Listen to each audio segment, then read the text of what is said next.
आणि आता महत्त्वाची बातमी, नसरापूर येथील चिमुकलीवरील अत्याचार आणि हत्या प्रकरणात विशेष न्यायालयानं आरोपीला मरेपर्यंत फाशीची शिक्षा सुनावली। 29 जून रोजी लागलेल्या ऐतिहासिक निकालाला आता 1 महिना पूर्ण झाला। मात्र इतका गंभीर खटला असूनही उच्च न्यायालयात पुढे काय घडतंय याबद्दल पीडित कुटुंबाला पूर्णपणे अंधारात ठेवण्यात आल्याची महत्त्वपूर्ण बाब समोर येते। पीडित चिमुकलीच्या वडिलांनी सोशल मीडियावर एक भावूक पोस्ट शेअर केले आणि प्रशासकीय उदासीनतेबद्दल काही प्रश्न उपस्थित केलेत।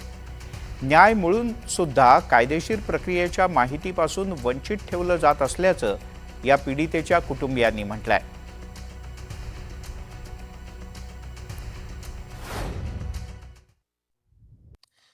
आता आज त्या निर्णयाला 1 महिना पूर्ण होत आलाय, पण दुर्दैवाने आजपर्यंत हायकोर्टासंदर्भात सरकार किंवा प्रशासनाकडून आम्हाला एकही अधिकृत माहिती मिळालेली नाहीये।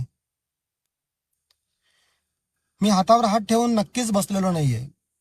या 1 महिन्यात मी संबंधित सगळे पोलीस अधिकारी, सरकारी यंत्रणा, आपले सरकारी वकील आणि इतर संबंधित व्यक्तींशी सातत्याने संपर्क साधला, पण प्रत्येक वेळी मला एकच उत्तर मिळालं की आमच्यापर्यंत कुठलंही अधिकृत अजून अपडेट नाही म्हणून। एक पीडित वडील म्हणून या प्रश्नाला विचारण्याचा मला अधिकार नक्कीच आहे ना।